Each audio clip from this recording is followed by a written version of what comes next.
We're here at CTV News London with Julie Acheson. Hello. Hi, how are you? Good. Thank you for being with us today at Thames Valley. I'm excited to be here and talk about some math.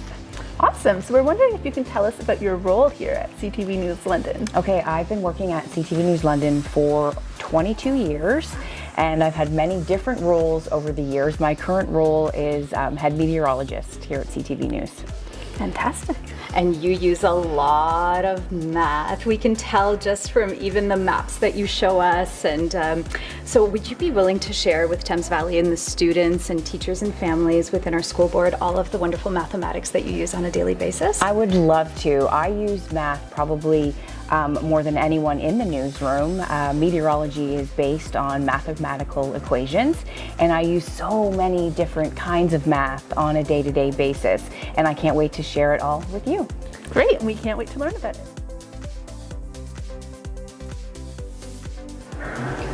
An important part of what I do on a day-to-day basis is based on measurement. So it's simple as using a ruler. It's really important to understand different sizes and amounts. So in weather, we talk about millimeters, we talk about centimeters. We had a big storm come through, and I was broadcasting last evening talking about ice accretion in millimeters. So it's really important to understand how much a millimeter is. 1 millimeter, 2 millimeter, 10 millimeters.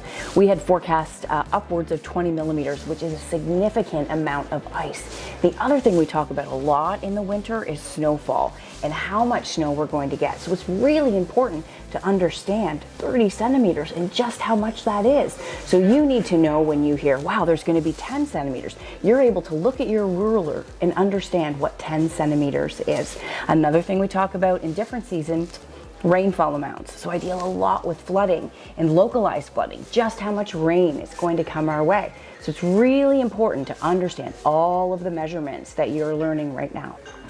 And I love that you spoke to needing to understand the difference between millimeters and centimeters, because we know in our curriculum that conversions are so important. Conversions are extremely important. Another conversion that you might not think about that I do on a daily basis is that I have to convert Fahrenheit and Celsius. So in Canada, we use Celsius. In the United States, we use Fahrenheit. I use a lot of forecasting models to be able to understand their forecasting models and able to transfer that to Celsius, because that's what we use in Canada.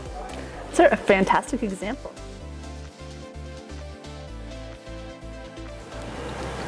So Julie, I noticed that you're holding a very interesting instrument or device. Could you tell us what it is? Yeah, so this is a rain gauge, and we have used this one here at the station. So we're in South London. And how the rain gauge works is you want to put it in a spot where it's not around trees or anything where you would see a lot of spill over. You want it to be in an open spot. And we would measure the rainfall in here. So you'd be able to see all of the numbers, and you'd be able to see just how much rain we got here in South London. Now the technology has advanced so much over the years that this goes right into computers now. So this machine would be hooked up to a computer, and it would bring in all of the rainfall data. So I would be able to compare that to the rainfall at the London airport. And why this is really important is because rain falls at different rates within thunderstorms, within weather systems. So that's why sometimes, perhaps at your home, you didn't get a lot of rainfall, but when you get to school, there's big puddles. So rain falls in different areas and different amounts. So it's important for us to track this using technology and using things like a rain gauge so we can see where the rain is falling in the area. And of course, as you know, this impacts so many things, from our grass, our gardens, of course, our food. All of these things need water, of course, to grow, and that's so important for us to be able to understand where the water is falling in the area. Perfect. So this rain gauge, what does it measure in? So this rain gauge measures in millimeters. In millimeters. So it's like it's like a number line, right? But instead of, I know at school often we use number lines counting this way. This one is this way. So that's really interesting. And we do notice that sometimes North London has more precipitation than South London and so forth. So it's probably, as you said, very important for our farmers and our agriculture and from a scientific standpoint. Absolutely. And feeding families. So that's very applicable. So I'm wondering, how does math help you problem solve here at CTV News?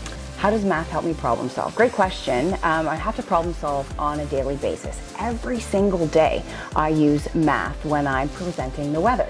So sometimes the weather is 2 minutes, sometimes it's 3 minutes, sometimes it's 4 minutes. So depending on what's happening with our weather forecast will depend on just how much time that I use in the newscast. So I need to be able to problem solve and understand that that time period needs to change. So how long do I talk for? Today I might talk for 2 minutes. So I need to be able to understand that 2 minutes of talking is this amount of time and how I can get all of the weather information into 2 minutes. Wow, so we're looking at time, we're looking at temperature, we're looking at measurement. So much math here in the newsroom. So much. And every single day when we think about temperatures and how hot it's going to be outside and what that feels like, that's another way we use math every day. So because outside today it might be 24 degrees, I wish it was 24 degrees, but it could feel like 33. So what does that mean to people? And understanding that difference as well. So I use math every single day. I use math in every single part of my job, and it is so important to be able to understand math and be able to problem solve every day. It's incredible. Thank you so much.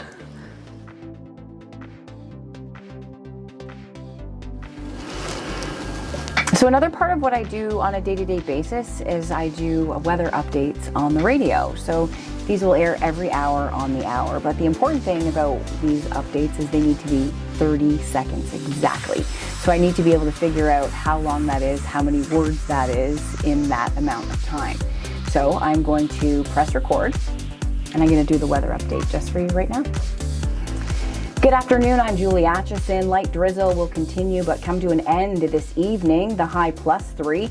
The winds will pick up tonight out of the west 30 with gusts to 60. The low -6 with the wind chill -12. It's going to be a cold one. Cloudy skies for your Friday. Winds out of the north 30 with gusts to 60. The high just -7 with the wind chill -14. We're back into a mix of sun and cloud on Saturday. The high 0 with a 60% chance of flurries. From the CTV Weather Center. So that was exactly 30 seconds. So what we do now is I'm going to go in and edit that. So we take out the first little chunk here, which is 0.01 seconds. Remove the selected audio, it says yes. And then I'm going to take out the end where I just kind of talked at the end. And it also gives me a time 0.02 seconds. We're going to cut that. Remove the selected audio. So we've come up with a time of 28.2 seconds, which will work perfectly. We have a music bed that runs 30 seconds. So we're going to take that recording, put it on top of our music bed. Good afternoon, I'm Julie Atchison. Light drizzle will continue but come to an end this evening. The high +3. The winds will pick up tonight out of the west 30 with gusts to 60. The low -6 with the wind chill -12. It's going to be a cold one. Cloudy skies for your Friday. Winds out of the north 30 with gusts to 60. The high just -7 with the wind chill -14.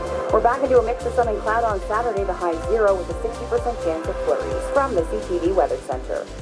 So if you look, this is the audio that we recorded at the top, and again, it has to be within under 30 seconds, but just under 30 seconds, and then our music bed runs 30 seconds. So I use a tool that presses that down and puts both the audio and the music together, and then you have your weather update that goes to radio, and it is slotted into that specific time, so it can't be longer or shorter. It has to be perfect to run in the computer system, and so that when the operator presses the weather, it plays.